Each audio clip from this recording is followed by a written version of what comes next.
Now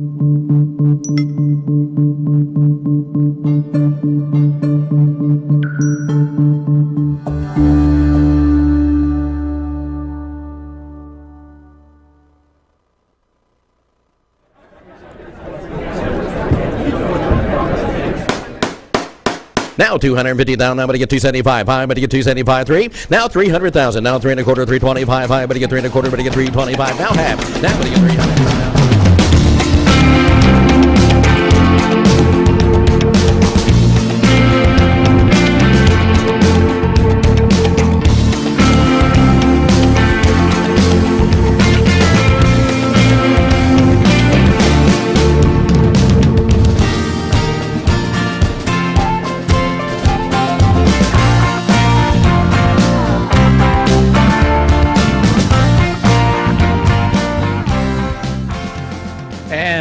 Welcome to the Mike McGavel Jones Show, live from Lincoln Center at the intersection of the North Dallas Tollway, or the Dallas North Tollway, whichever way you'd like to say it, and the LBJ Freeway right here across from the Galleria. I'm in Lincoln Center, which is the home of the Hilton, and also the home of United Real Estate and United Strategic Client Services down the hallway in the building where Atmos Energy is. So if you ever are in the building, then you know where we are. But we welcome you to an edition that is, well, we've been gone for a couple of weeks. Obviously, we've been tied up. And so we're going to kind of have a few conversations, and then we're going to get into some things that we're working on right now, some interesting projects. First thing I'd like to do is talk about the situation with Mr. George Floyd up in Minnesota. Naturally, I have a lot of views on this, but we all do. Because we are being bombarded 20 and 30 minutes at a time with the coverage. Pretty much that is the news. The pandemic was the news when I recorded my last show. And the pandemic was, I couldn't even get into the building. In fact, there's parts of our building we can't get into even right now. The Lincoln Hilton pretty much shut down. So there's been very little activity in this series, this large complex of offices. And so we had the pandemic, which basically destroyed our economic system in the United States for the last 2.5, 3 months. And I think that was March the 12th was when it really hit. And so we've been navigating those waters. And then, of course, the situation in Minneapolis, which is a tragedy on multiple levels. I will have to tell you that no one should ever have to go through what he went through. I don't think there is a human being, much less of color, white, yellow, brown, beige, whatever. Anyone who sees the video and thinks it's okay has to be in a not good place mentally. So I'll just say that, categorically, regardless of what I say going forward, I wouldn't want that for anyone. No man, no woman, no child, no juvenile, no animal. It's just wrong. All of that was just wrong. Whatever happens to that policeman and the others will be justifiable, but it does have to go through the court of law. This is where I draw the line, though. Something that goes wrong with a policeman's actions or our military actions, anything in the government does not constitute pillaging, plundering, stealing, and tearing up personal property of other people. It's not acceptable. It wouldn't be acceptable if I was the governor. It wouldn't be acceptable if I was the president. And it certainly wouldn't be acceptable if I was the mayor of that city. I find it amazing the intolerance that people have. There's intolerance on the conservative side with the liberals. And then we see the opposite in effect for the liberal side when it comes to people, and some that just want to help, I was watching the news this morning. Of course, it is the national news, and we get a steady diet of it.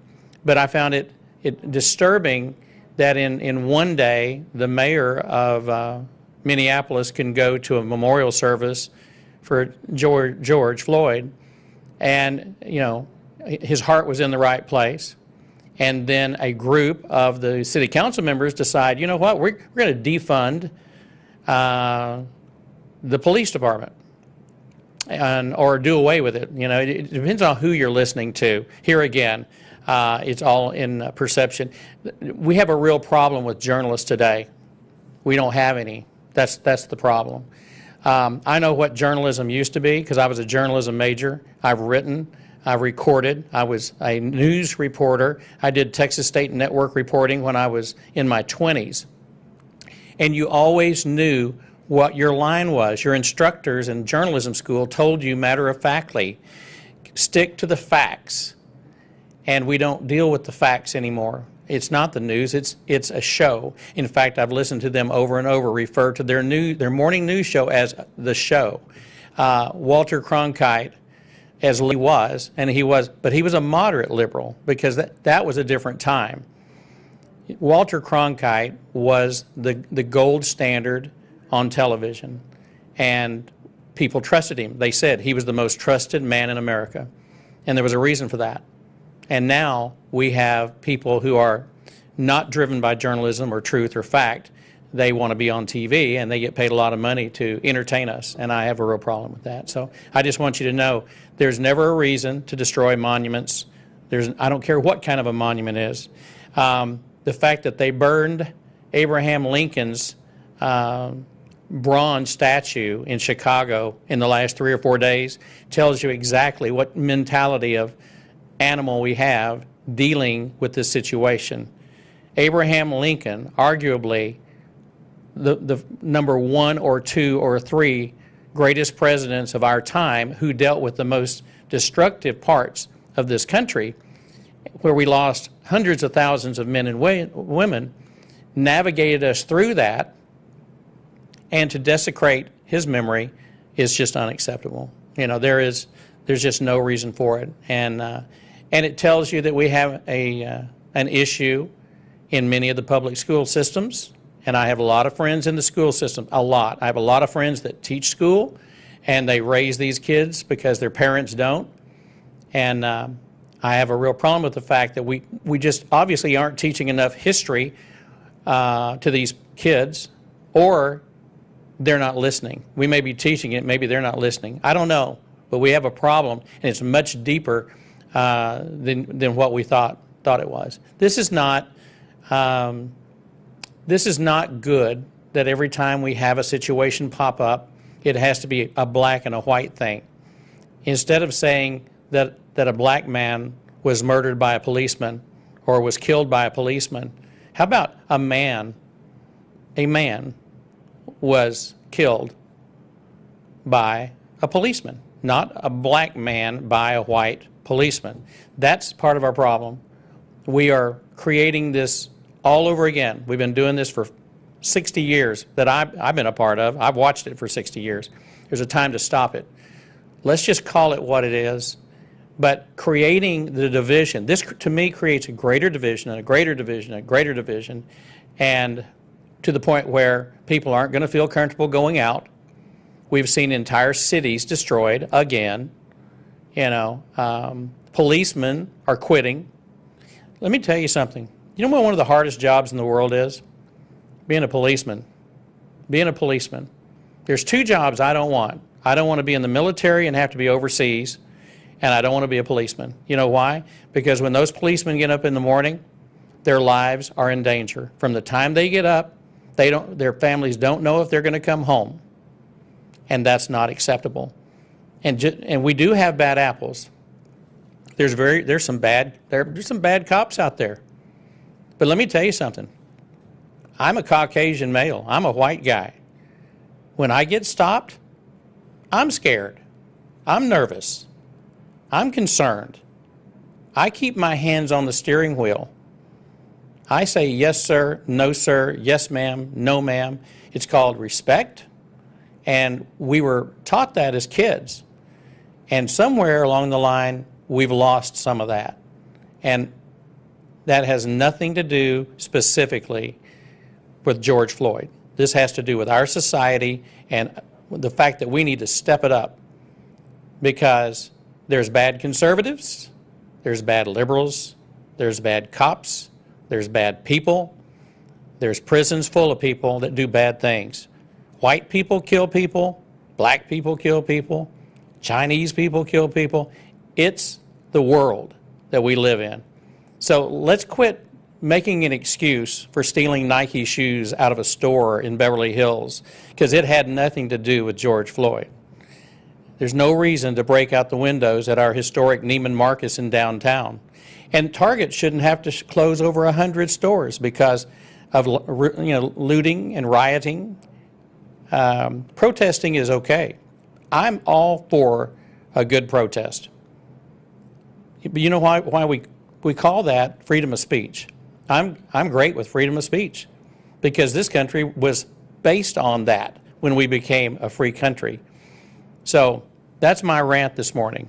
The pandemic, where'd it go? I don't know. Now we're getting about 3 to 5 minutes on the pandemic. It was the biggest disaster of our time. It totally destroyed our economy. It's put small businesses out of business. We've closed tens of thousands of businesses across the United States, and we're going to continue to do that because they can't afford to stay open. And restaurants can't survive on 25% or 50%.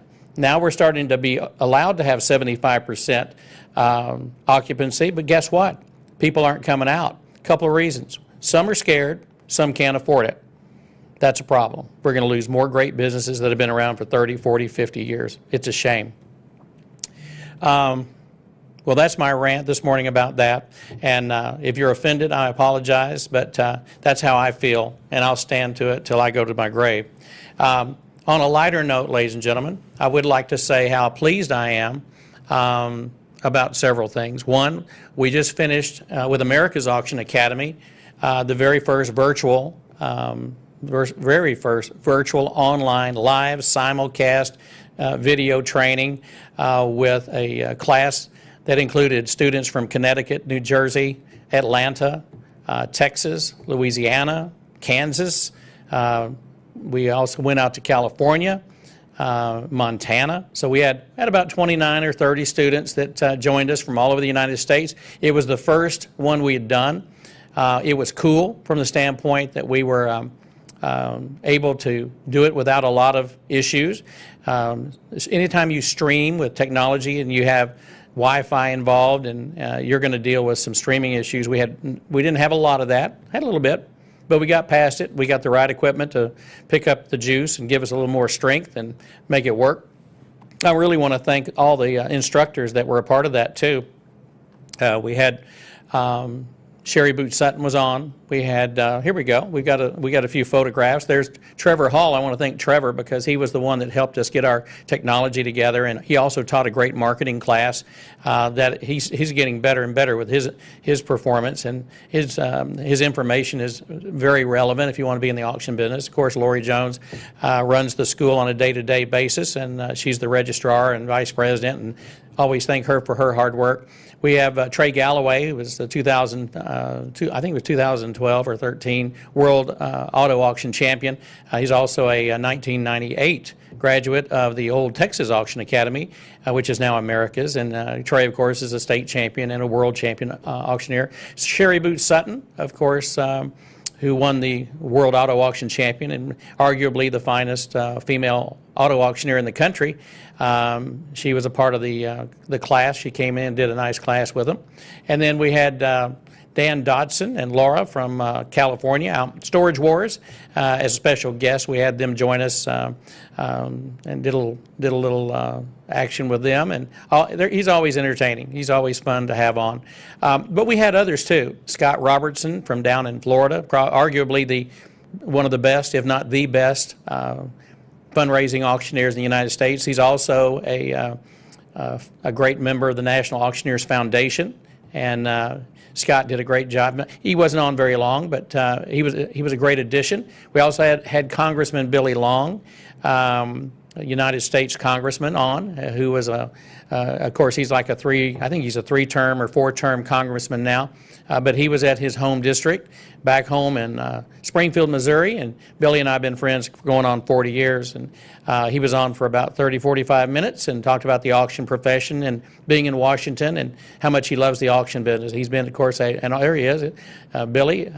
He's been an auctioneer for 35, 40 years and ran a great company in Springfield, and then decided he'd made some pretty good money and he wanted to give back, and he is a good member of Congress. We had Joseph Mast. Joseph Mast, of course, is the chief auctioneer at Barrett-Jackson, and he was one of our speakers for about an hour. And Joseph also sells the race horses down in Lexington, the thoroughbreds, and so he was a great addition to the class. And of course, Philip Braun, my buddy, that I've worked with for about 15 years. He works for Mannheim, and also we've been a team at Texans Can Cars for Kids here in Dallas for the last 10 years. He's just a great guy and a spectacular ringman on top of that. And he teaches a class on automobile auctions and how all that stuff works. There's Trevor Hall, our buddy. He works with Hubzu. If you're familiar with Hubzu or you're not, if you're looking to buy a piece of real estate over the internet, we met Trevor probably 7 or 8 years ago. Trevor came through our auction school when he was a part of another company, which is called Zome, X-O-M-E, and Zome, that used to be homesearch.com, and he and Mark Woodling, who used to work with me here at United Strategic Client Services, we've all become very good friends, and Trevor and I see each other a lot. So my shout out to all those great people that were a part of our and Rich Schur out in Monument, Colorado, was also a part of it. And I'm sure I'm forgetting someone, but by golly, we had a great, for 8-9 days, it was like drinking through a fire hose of information for these students. And we're just very proud, and we are very appreciative that the Texas Workforce Commission and Texas Department of Licensing and Regulation approved this class and gave us the green light to do it. And so we wanted it to be very special and make sure that the very first one was one to remember. And I'm sure we will be doing something similar in the future, but I will tell you that our upcoming schedule is probably, I think, September. And we will be doing a class in a classroom here in Texas in September. And we are discussing now the possibility of doing a classroom experience with an online component, live and virtual. But that's a discussion for tomorrow. And so, all right. Travis, I have rambled well for 25 minutes about the world and what I think about it, but I also want to talk about this guitar. And this guitar is something that it's really funny how this all came together. Some of you will remember that Dan Dotson from Storage Wars was on my show about 6 weeks ago. And so we did a whole show. It ran about an hour and 20 minutes. And Dan and I become really good friends, and he and Laura, and love them both. And so when we did that show from my condominium, and there was a George Jones guitar and some other memorabilia that I think was in the backdrop. And it came up that I collect guitars, and I like guitars. And so I get a text from him like a day or two later. He says, "Hey, I've got a friend that wants to sell a guitar." And so I reached out. I didn't recognize the name at first, and come to find out it was a gentleman named Rick Goodman. Rick Goodman, his family was the Happy Goodman family, the gospel group that's, was synonymous with gospel music in the 60s, 70s, 80s, and 90s. And Rick was a producer, and he's produced a lot of records and produced their concerts and their shows and all that and the DVDs. And so I called him up. It took us a couple of days to get together, and he said, "Yeah, I've got a guitar I want to sell." And so anyway, we ended up doing a show on Mike McGavel Jones show with Rick Goodman. And then in the process, I did purchase this guitar. This is a guitar that I purchased from Rick. I think it came in about a week ago, maybe a week and a half. And I want to talk about it. I think you've got some photos, Travis, of this guitar. If you can show it. Okay, well, here's Jimmy Capps. I want to talk about, just freeze frame that for a minute. Jimmy Capps signed this guitar right there. And so right there. And here's the story about Jimmy Capps. I love this story, and I think people are going to find it interesting about Jimmy Capps. Jimmy Capps was not an ordinary musician. Jimmy Capps played on Kenny Rogers' The Gambler, George Jones's He Stopped Loving Her Today, and George Strait's Amarillo by Morning. He passed away last Monday, a week ago, at the age of 81. He was born in May 25th of 1939 in Fayetteville, North Carolina. And but what a great story. He wasn't just a guitar player. He was the guitar player for his years. He was a guitarist at the Grand Ole Opry for over 61 years, longer than any musician. In 2014, he was inducted into the Musicians Hall of Fame with fellow inductees Peter Frampton, Will Lee, and Barbara Mandrell. In the same year, he was inducted into the North Carolina Music Hall of Fame. In 2015, the Tennessee Senate passed a joint resolution recognizing his musical contributions, and it was presented to him on the Senate floor. For his decorated career in 2012, he was inducted into the Country Music Hall of Fame's Nashville Cats. In 2018, to mark his 60th year at the Grand Ole Opry, the band room was named the Jimmy Capps Music Room. And beginning in 2009, he was a regular appeared as Sheriff Jimmy Capps on Larry's Country Diner on RFD TV, which you can see every day. Somewhere in America. In addition to that show, he also played on many other TV shows throughout his career, like the Statler Brothers shows, the Wilbur Brothers, CMA shows, and then Jimmy is also on Country's Family Reunion on RFD TV. And if you see the Country Family Reunions, that's where you're going to see a lot of the people that's on this guitar. He began playing the guitar when he was 12. At age 19, he auditioned for the Louvin Brothers and was asked to join the siblings duo by Charlie Louvin. And thanks to Charlie, he said that he owed his entire career to him, his whole career to Charlie Louvin. Jimmy made his first appearance on the Grand Ole Opry with the Louvin Brothers in 1959. He was also the Opry staff band, played lead guitar behind the radio show's guest every week up until his passing. And the interesting thing is, I mean, he was on so many hit songs that you guys have heard of, if you do like country music. He was an in-demand session player known for his smooth playing style of both acoustic and electric on recordings like Stand By Your Man by Tammy Wynette, Barbara Mandrell's I Was Country When Country Wasn't Cool, Alan Jackson's Here in the Real World, the Oak Ridge Boys' Elvira, and Ronnie Millsap's Smoky Mountain Rain, and Reba McEntire's How Blue, and many others. He served our country in the U.S. military and was a member of the churches there in Nashville. And but there's just, I mean, gosh, he had such a historic career, and they're getting ready to have his service on Wednesday in Nashville off of Gallatin.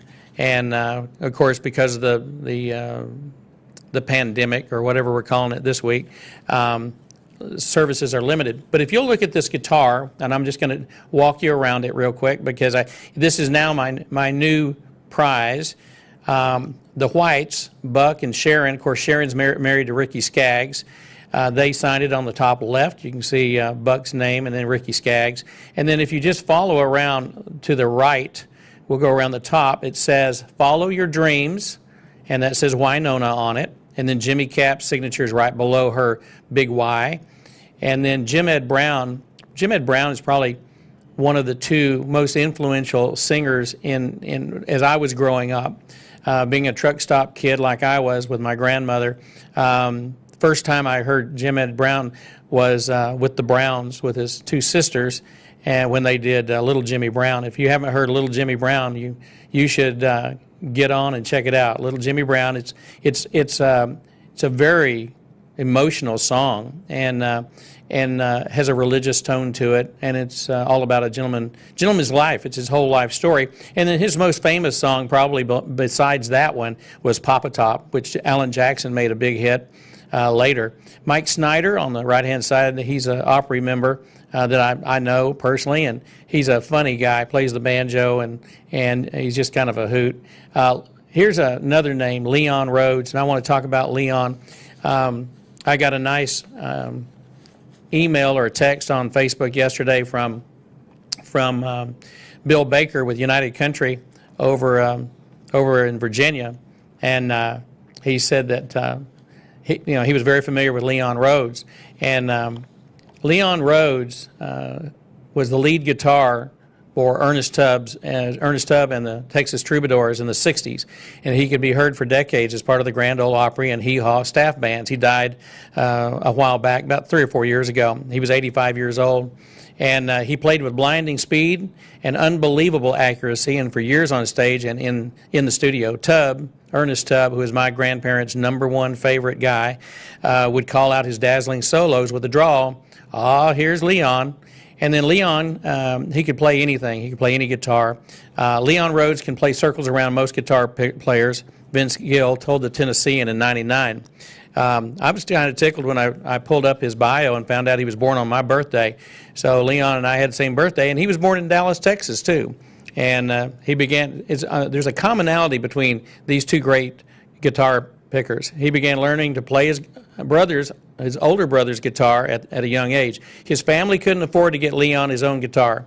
So Rhodes remembered during a program at the Country Music Hall of Fame in 2014, he told the story, he sold his bed in order to buy a guitar, and it paid off. By the age of 16, he was a musician on the Big D Jamboree, a country music program on Dallas station KRLD.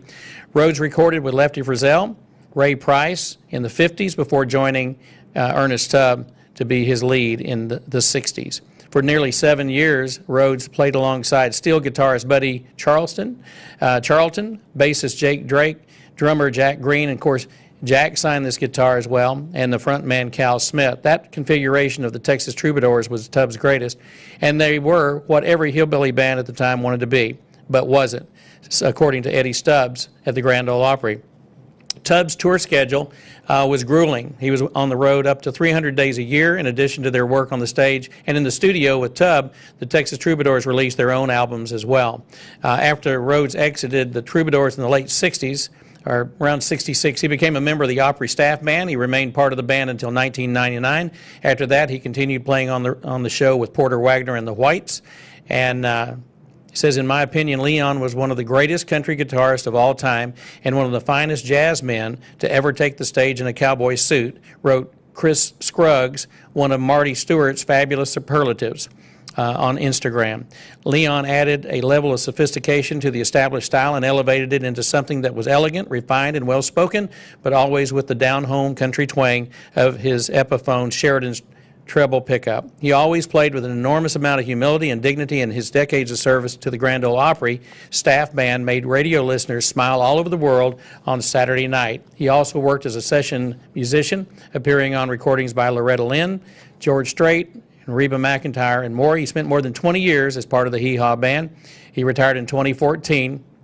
That year, he also was honored as part of the Country Music Hall of Fame and Museum's Nashville Cats series, which showcases musicians who have played important roles in country music. Back to my guitar, Travis. Going around the edges, Jeannie Pruitt signed the guitar, and that's down at the bottom right. Right next to that is Larry Gatlin, our own Texas boy, Larry Gatlin, and Jimmy C. Newman from Louisiana. He says "Ah-ee" on all of his signatures, and then Jack Green that we just mentioned, who was one of the players with Ernest Tubb. Joe Edwards is below that, and then as you go around, you've got Bill Carlisle and the Carlisle family. Bill Carlisle was an institution. You got Steve Gatlin from he's lived in Dallas and Nashville. I guess he's lived a bit everywhere, but of course we know Steve from here. Little Jimmy Dickens, he's always got a fancy signature. Then right above little Jimmy Dickens to the right is Loretta Lynn, and that's a great piece right there. And then Rudy Gatlin's on the left-hand side of Loretta. And Loretta says, "Love you." She wrote, "Love you, Loretta Lynn." Loretta probably needed more room. She needed more room. Whisperin' Bill Anderson, probably one of the richest men in Nashville, who's written more hit songs for other people and still writing today. You know, he's probably in his mid to late 80s. But Bill Anderson was and is a big deal if you ever get a chance to see him. And then Buddy Harman, and I love what Buddy Harman did with his signature under Ricky Skaggs.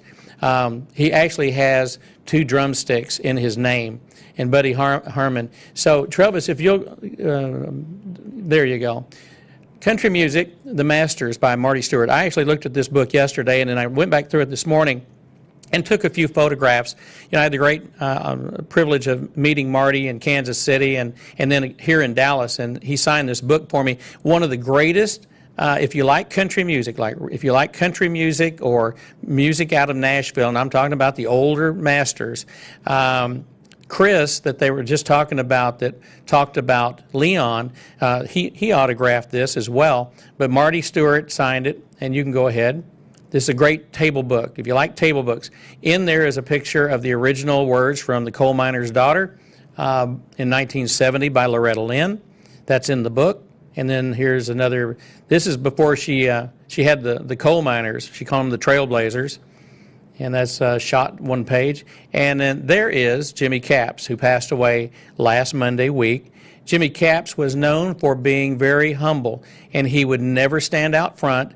He always stood in the back behind the artist. He never considered himself equal to the artist, and that was what he was known for. As much as anything, I've read this many times and heard it, but he would even though he was one of the greatest guitar players and guitar pickers to ever take a stage, he stood behind the artist and was a support player. And then here's Leon Rhodes, who played with Ernest Tubb, and here again, just one of the greatest guitar players of all time. And they're honored in this book, and I took a few shots. And then here is a great shot that somebody put together. These are cutouts. If you look, there's a floor down below, and it's almost like, I don't know what they did. They put the screen up or something. But anyway, you got Ernest Tubb on the right. That's Jack Green to the left, and then on down, and you've got Leon in that picture. So anyway, and there's the great Jim Ed Brown, Papa Top, little Jimmy Brown. And there's Jim Ed Brown when he was younger with his two sisters. And there's my Loretta Lynn right there. All right. Well, anyway, that was fun. Okay, Travis, you with me? You awake? I am. I'm learning a lot about country music today as well, and the artists. You're probably more than you want to know. No, I'm a big music buff, so this is all good information. I promise you. Well, that's good. Well, you know what? Never hurts to learn, right? Exactly. I like to learn too. Exactly. I just saw Lynn McBee walk by. Lynn McBee is a good friend of ours, and I've known her for a long time. We've probably done 10 or 15 fundraisers together. She's been the Cattle Baron's chair here in Dallas and ran for mayor last year. And Lynn McBee's a great lady and a great philanthropist here in Dallas, Texas. And she just walked by my window, and that's why I was waving at Lynn McBee. So I guess I'm allowed to do that.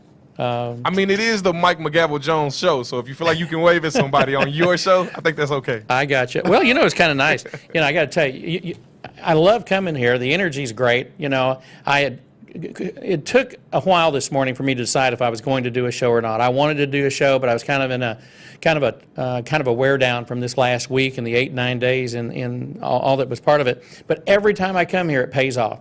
So I see Lynn. We get to say hello, and then I ran into Trammell Crow, and everybody that knows anything about commercial real estate knows who Trammell Crow is. His father was an icon. So many warehouses across the United States and around the world were built by Trammell Crow. You say Trammell Crow, and you're talking about real estate. There's only one family that's Trammell Crow. And anyway, so Trammell Crow just walked in, and we had a moment to say hello and hang out for a second. And I've got to show you what he gave me. This is funny. Hang on a minute, Travis. So Trammell gives these little marbles away. Now, I'm not saying he lost his marbles, but this is really cool. You know why it's cool? And I can't show you up close, but it's a glass blue marble, but it's the world globe. And the world globe. It's like a globe. Like if you could put it on a stand. You can kind of see it there when you hold it that way. I'm trying to do it, Travis. I'm having a hard time, I'm just a guy. Oh, here it is. Okay, like right there. I don't know if you can see it, but that is North America and South America, and but anyway. You can make it out. No, that's good. Yeah. Anyway, and so he said here, let me give you some of my swag. I love it. Yeah, I love it. Trammell Crow giving me the world. I love it. We are live. I could totally screw this up. Okay. Yeah, we've got time. I don't think it's in you, Mike, to screw it up. I think you're too much of a consummate professional. I try to be entertaining. There you go. I'm here to give you what I can. things aren't perfect in the world, but our little bit of heaven here at LBJ and the tollway. Exactly, and that's okay. That's all right. That's it. That's it. So we've talked about the world. We've talked about having a great auction school. We talked about the guitar. Now I'm just going to talk a little business, okay? Okay. I think we're right on time, and I want to talk about business. And we're going to, I think, what are we talking about first? We're going to talk about some real estate? I think so. How about we take them to maybe Melissa or Colorado? Melissa, Texas. There we go. All right, ladies and gentlemen, I'm really pleased. I was speaking at a United Real Estate Convention in Scottsdale about 2 or 3 months ago, before the pandemic. In fact, it's like a month before the pandemic hit, COVID-19. And I had an opportunity to speak to some realtors about United Strategic Client Services and what I do. And United Strategic Client Services, we reference it around here as United SCS. We're a specialty property group that goes after major projects, and we go after really nice properties and luxury homes and mountain homes and things like Kenny Rogers' home, that kind of stuff. And then also we do development property and commercial. That's why I was excited to run into Trammell this morning. And so anyway, one of our agents from Kansas City evidently learned about me, and her husband has a friend here north of McKinney, Texas. If you know where McKinney is, just north of Dallas on Highway 75 going up towards, well,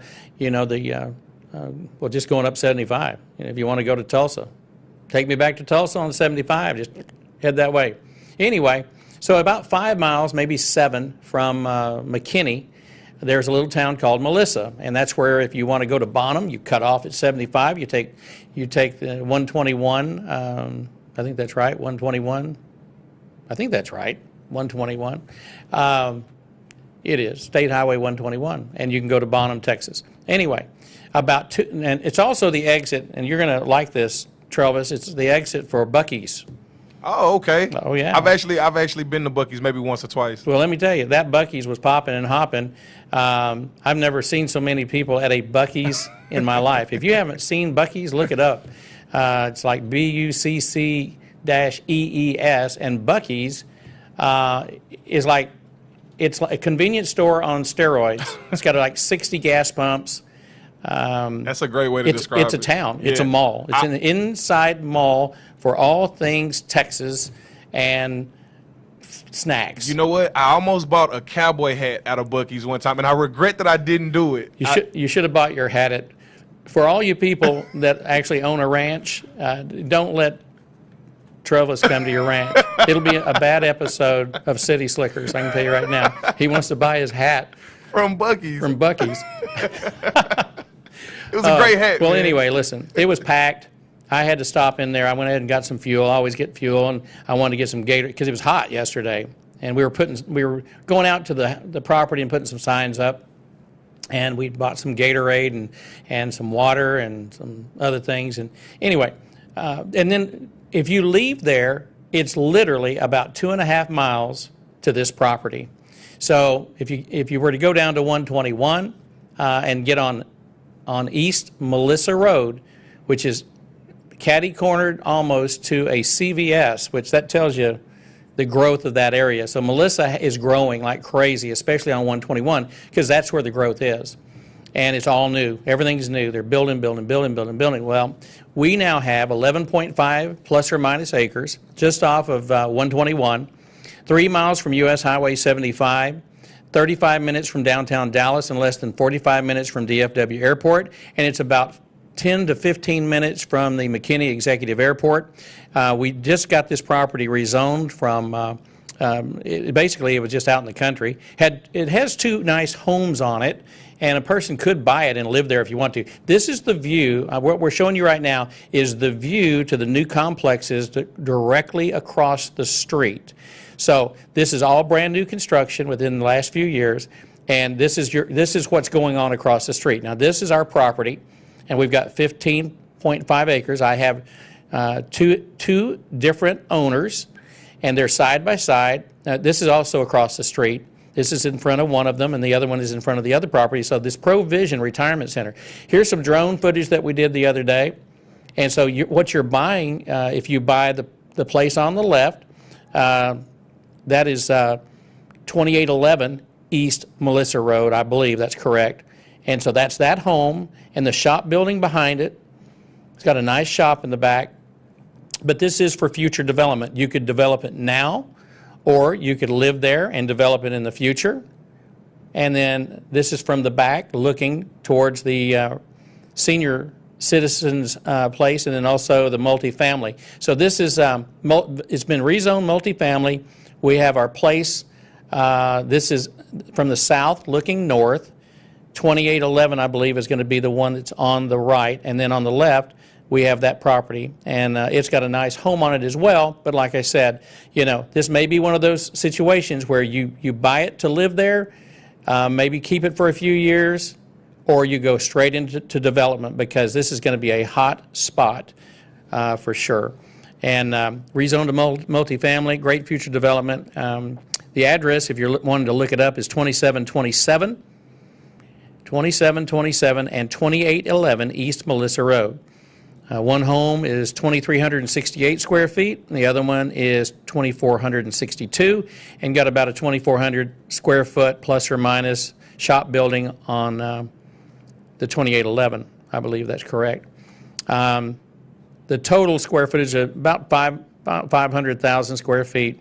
You can go to united-scs.com. You can go to united-scs.com. Right now, the list price on that is roughly $6.762, so $6,762,690. And I can assure you that in not so far in the future, that value is going to go up. And so we, of course, our sellers are ready for offers. This has not been on the market, and we're excited to take it to the market. We have sellers that both have other plans, so they are motivated. One of our sellers is wanting to move out of state. Actually, one of them wants to move out of state, and the other one might move out of state, but they also have another place. So it's not mandatory that they do anything right away, but they are motivated. I've spent time enough with them to know that we're not wasting our time. If you'd like to make an offer on that property, if you are a builder or a developer of multifamily, if you build apartment complexes or something along that line, this would be an ideal location, less than a block from CVS Pharmacy and Busy 121 and all the growth. And here again, if you want to do some development north of Dallas within 35, 40 minutes, that's a no-brainer. Okay, you got that one? You like that? I do. You fired up? I do. I like it, man. Want to become a developer? I may want to after this episode today. I think so. There may be something I need to look into ASAP. I've been trying to get you out of the control room for some time. You know, I left the control room in 1983. I had to do other things. Sure. And I got my real estate license that year. Nice. 1983. Okay. I like it. I like it. But I digress. We're going to move on to a friend of ours, Mike Craig, out in Colorado, and he has a beautiful property. It's a waterfront home. I want you to take a look at these pictures. Travis, this is a piece of heaven in Colorado. This is why people love Colorado right here. Peace and quiet. Yeah, man. 228 Wagon Train. The address is 228 Wagon Train in Antonito, Colorado. Antonito, Antonito. It's right. Look at that, right on the river, and it's on the banks of the Conejos River in south central Colorado. This is an auction. It is on like Donkey Kong, and it's happening right now, Travis. There's a lot of color commentary there you got, Mike. You like that? I like it, man. You like? Well, I got a good nap last night. Yeah, I've got new words. Came in well energized. I am. I like it. Hey, I'm the Energizer Bunny today. So June the 11th is it's online. It goes from June the 11th at 9 a.m. Mountain Time until June the 18th. So you've got plenty of time. And it's going to scheduled to end at 3 p.m. Mountain Time. and it begins this Thursday. And let me just read you the good stuff while you're looking at the photographs. It rests on the Conejos River in south central Colorado, surrounded by towering ponderosa pines. Masterfully designed waterfront luxury home. It presents design features and elements that provide a tasteful use of rustic natural materials. Located in a secure gated community with an electronic keypad that allows your guests to access the property with secure codes. The home offers 7,400 square foot of living space with 6 bedrooms and 7 baths. Despite the size, this rustic home offers quaint and intimate spaces throughout. The utilization of logs, timber, beams, iron, and stone resemble the strength of the Rockies. The endless mountain and river views are presented through an abundance of decks, balconies, and windows, inviting the outdoors inside this fully furnished Colorado riverfront luxury home. 6 bed, 7 bath, 7,500 plus or minus square feet on the Conejos River, 180-foot river frontage. And you can go to www.co, I imagine that stands for Colorado, cowaterfronthome.com. That's www.cowaterfronthome.com. Or you can get a hold of my friend Mike Craig at 970-640-4772.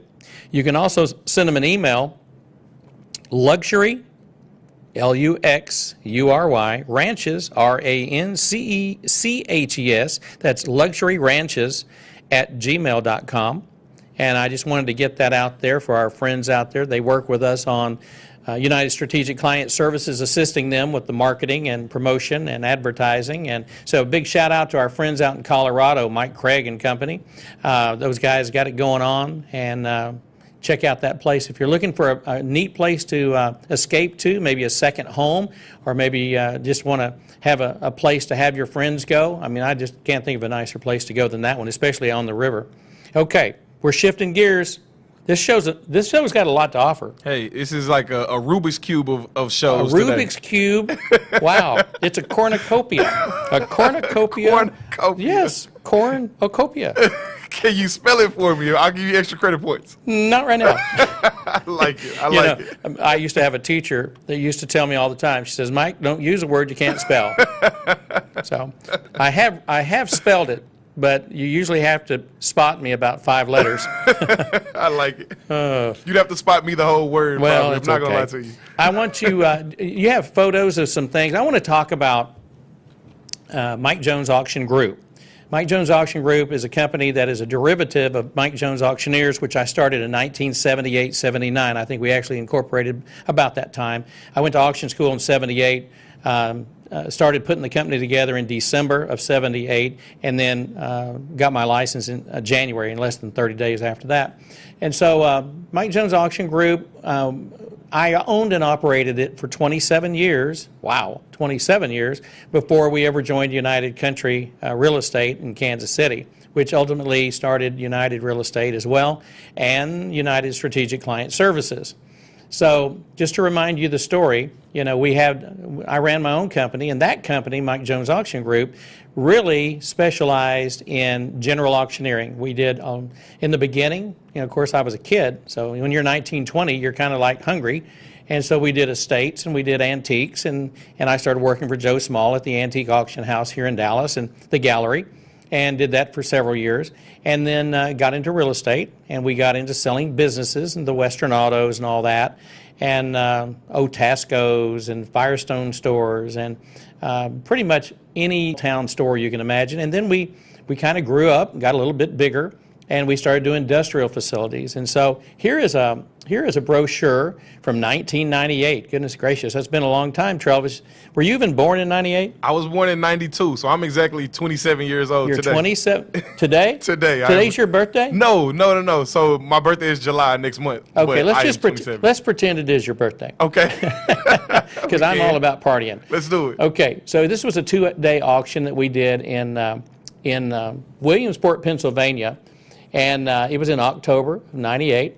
And my backup auctioneer was Danny Green, the famous Danny Green, who's one of the greatest auctioneers in the United States, and he lives in Oklahoma City now. He's from Fort Worth, But he moved up to Oklahoma City. He's one of the largest commercial roofing companies. They do stadiums and all kinds of stuff. His kids do a lot of residential and multifamily. But he was my backup auctioneer. It's a really funny story about Danny. Danny and I met working for Joe Small in the late 70s and early 80s, and then in 83 we were roommates at the 1983 National Auctioneers Convention in Houston, Texas, at the Shamrock Hilton. And of course, that was a very famous hotel. Anyway, Danny and I became friends. I did some pedigree work for him, and then I had him come work this auction for me back in '98. He did a great job. But anyway, that was a big. That last one was a company that resurfaces the engines for Cessna engines. So you can. That's the reason that there's an engine on the cover of that. And so that was the Textron Lycoming Aerobatics team, and that was a picture we took right off the wall of their offices to use for our cover. This is an auction we did with a company called Asset Control out of Florida, and basically we went to Nevada, and they had repossessed a Carnival, and this picture was actually taken by the Sparks, Reno, Nevada Sheriff's Department. They went up to take pictures so that they would have a full record of the seizure. So they hadn't paid their taxes or something, so they ended up going in there, seizing everything. I guess they didn't pay their loans on the equipment, because I end up, everything you see in there, and that's about a 6-page brochure. We had assets in Nevada, they had assets in Nashville, and we had assets down in Alabama. And so we auctioned off an entire Carnival. Pretty interesting stuff. That's the kind of things that Mike Jones Auction Group did. And we are revitalizing Mike Jones Auction Group right now. And we are finishing up the website as we speak. It will help support our efforts with United Country and United Real Estate on the personal property and specialty side. So here's a cool piece of property. Gene Autry was not a wealthy kid when he was growing up in Texas. Gene Autry was born in Tioga, Texas. Gene Autry, of course, the singing cowboy, and who became one of the richest men in California. He owned many radio stations and movie assets, and did a lot of movies and did a lot of songs, sang Rudolph the Red-Nosed Reindeer. Gosh, he did a lot of things. But he was born in Tioga. He used to play guitar with my grandmother on the porch there. They were both raised in the same area out near Tioga, and between Tioga and Lake Kiowa, Texas, if you ever take the drive out that way. But he, you know, there was a push to have Tioga, Texas renamed Gene Autry, Texas, and the doctor that helped give birth to him was so upset that he had never been paid for helping with the delivery that he pushed the town not to do it. And that's the reason Tioga today is still Tioga and is not Gene Autry, Texas. And of course, he didn't have anything when he was a kid, and he actually lived, he was born on this property in Tioga, the T.L. Autry Ranch. That was his uncle's property. And then I came along, and go back just a second. On that property, it's kind of interesting. It's 100 acres, and we auctioned that off, and we took it to auction, and it sold. But the other interesting thing is, prior to the owner that I was selling for, the previous owner was here. He was a big airplane guy, and there's a street over here by Addison Airport that's named after the man that owned that property. And his name is George, and it slips my mind right now what his last name is, but if you're ever over on Addison Road and you're driving along, you see right at Addison Road and Addison Circle, there's a street named after George, and it may come to me in a minute. But anyway, he owned that property, then he sold it to the new owner, who kept it for a pretty good little while. Then they were from Farmers Branch and had the largest gun store in North Texas. And then I sold this to a guy that went through our auction school from Pilot Point. And I believe that name is Pettigo. Mr. Pettigo is still a friend of mine. I ran into him at the Quick Trip in Gainesville, Texas about 3 weeks ago, pumping gas, and he was behind me, and I hadn't seen him in a good while, but it was nice to see a graduate of the old Texas Auction Academy and a guy that bought this property. So anyway, now you can go. All right, major public auction. This was Marine Quest. They owned about 3 or 4 marinas across North Texas. They had Joe Pool Lake. They had something over at Grapevine. They had the one over in Louisville as you cross the bridge. And this actually took place during auction school. I had auction school going on in Louisville, Texas, and I took my students up there and they helped us out. That was in 2006. So, you know, gosh, time flies, Travis. I can't believe it. It's been 14 years, but anyway. Doesn't even feel like it. Oh my gosh. I'm not showing all the assets, but it's a 4-page brochure. There were 50 boats in that auction. There were 2 helicopters. There were jet skis and surplus equipment. There was a 69, I think, probably a 69 Camaro in there. There was a Corvette in it. It was a great auction. It was one of those early ones, though, when we were using online bidding. It was one of the early ones for online bidding back in 06. So anyway, it's kind of a cool, but that's the kind of stuff we sell. And as you know, that was a boat dealership liquidation. We've done multiple boat dealer liquidations. We did also did one for Bombardier out in New Jersey, and that was in Louisville, Texas. So we did 2 big boat deals liquidating their assets. And then also, you know, we just sold a marina up in Nebraska, the Johnson Lake Marina. So if you know somebody needs to sell their marina or anything related to that or any type of assets, that's kind of where we're going. I was just thinking I wanted to get rid of my marina, so I may need to talk to you. You know, Travis, you're a man of many facets, and I'll just say that. All right, you got anything else up there? Oh, look at there. So a lot of people don't know that before the Katrina and the last big liquidation of manufactured or modular type houses or trailer houses, whatever you want to call them, we did the first big one, and this was in 1996. This was over at Will Rogers Memorial Auditorium at the 1 Amon Carter Square, and that's the theater there. And look at that. Look at me. I had hair, you know? Wow. I like it. It's That's a all great I got to say. All of those pictures were really great. So I got to tell you something funny about this. We did this auction for the General Services Administration, and you know, they're like, they call me up and they go, "Do you think you can get this done before the end of the year?" And I said, "Sure, I can get it done before the end of the year." So we ended up, we did this one in September, and I'm going to tell you the story. This is a story I tell my students a lot, and I tell, you know, when we're just hanging out.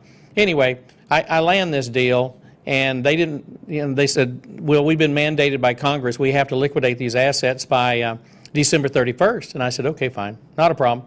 And they said, "You know, you can get this done." I said, "Absolutely. If they have to have it sold." And they said, "Well, we think it's worth about $18 million. And I said, and $18 million in 1996 is a lot of money.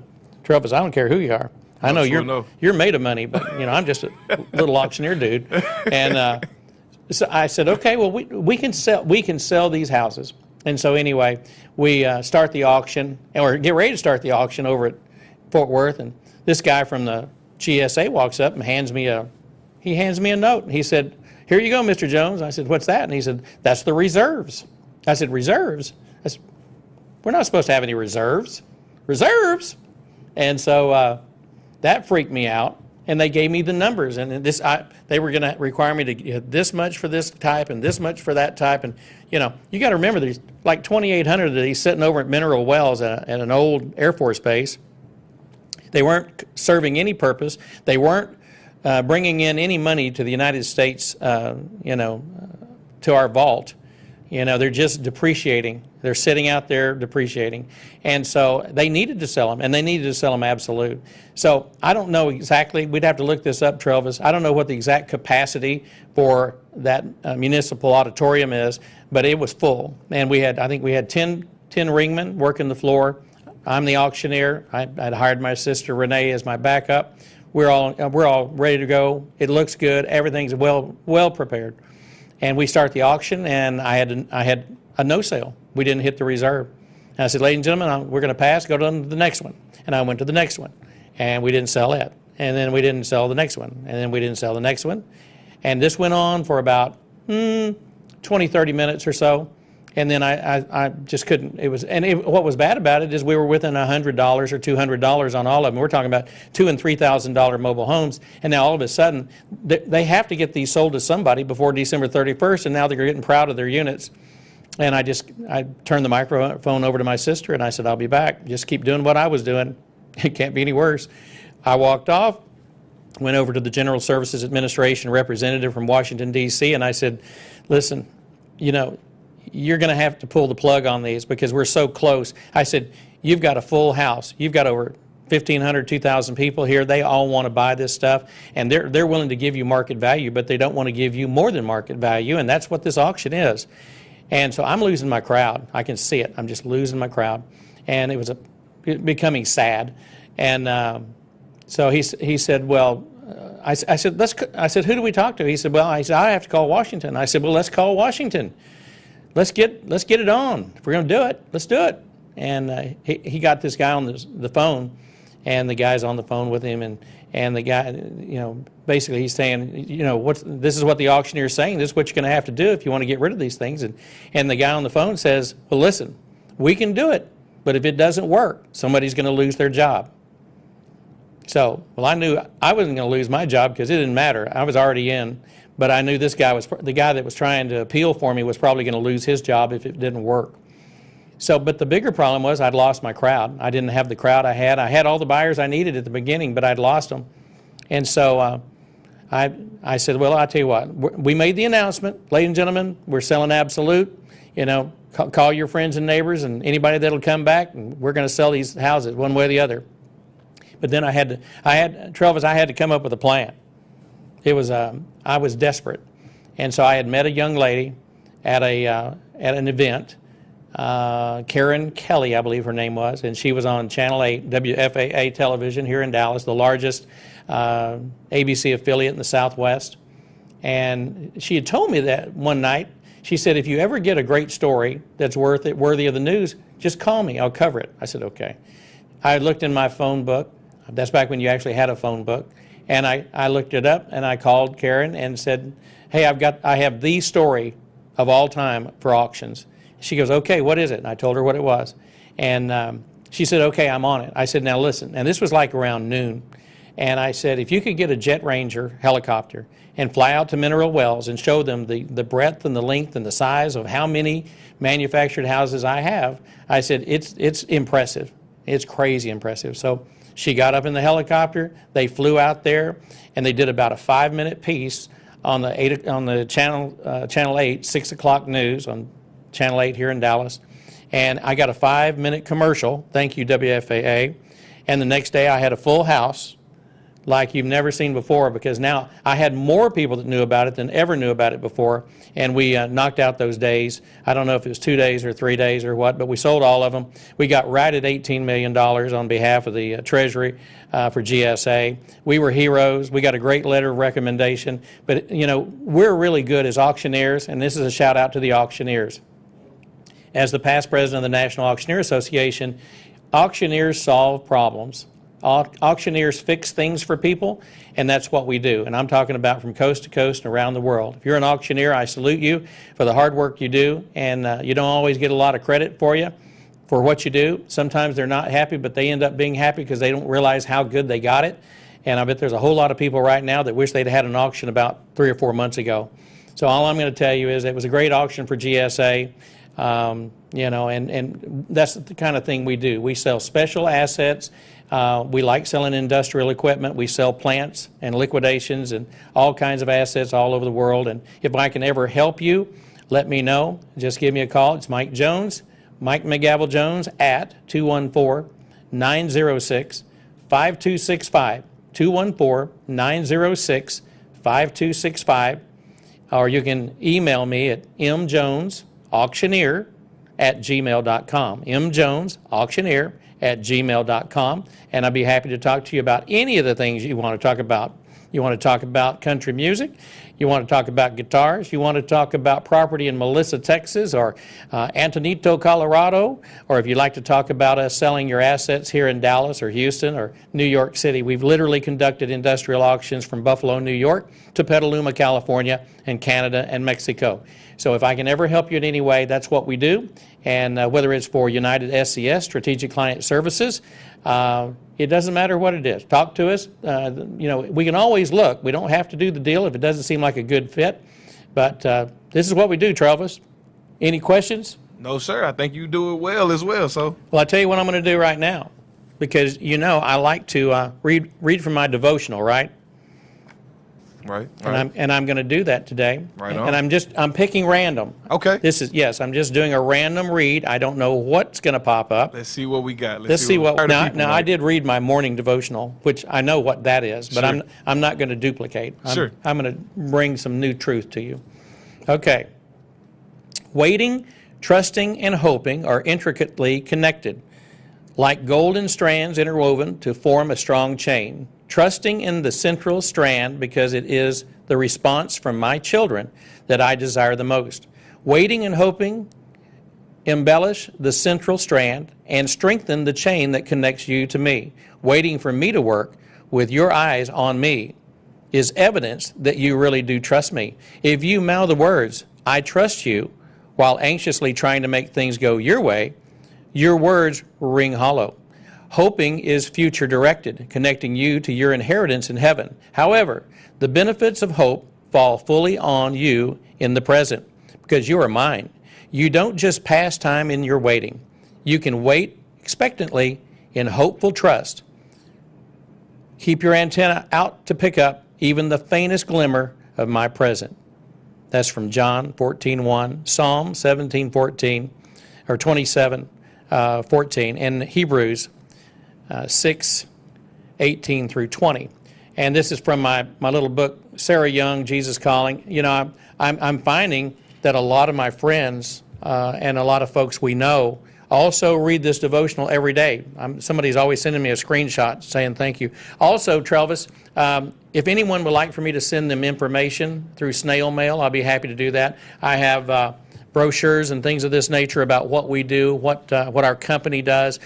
We have some brochures like this from auctions. That's 120 properties we sold out in a development out in Duchesne, Utah 2 years ago. So there's all kinds of stuff, and these are all things that we've sold. Here's a wedding venue, over 100 acres south of, it's actually down in Georgia and south of Atlanta. So if you have something you'd like to talk to us about, let us know. We love you. And Travis, thank you for producing the show. We didn't go over too far. My pleasure. We covered a lot of stuff. We could make this like a 10-part series. We did. We covered a lot. You know, last night I was finishing. I recorded the last episode of Michael Jordan's documentary, which was great. Mm-hmm. You know, The Last Dance. And so if you haven't seen that, you should watch it. And you know, it's funny. His initials are MJ, and I have one of his last season jerseys from the Bulls. That he wore. I saw it framed up in your. It is. It's framed up in my condo here in Dallas. But anyway, what I love about Michael Jordan is his tenacity. The guy never quit. He never gave up. He fought, even with adversity, even with players that wouldn't step up and do their job when they should. He kept the ship upright. And I watched that last episode last night, and I just thought, you know what? I'd like to be defined as that person who never gave up, always fought, stood up for what they believed in, and did their deal. But you know what? Was the best there ever was, the greatest of all time. God bless you. We look forward to seeing you next time on another episode of the Mike McGavel Jones Show. We'll see you next time from Dallas, Texas, at Lincoln Center. We bid you adieu.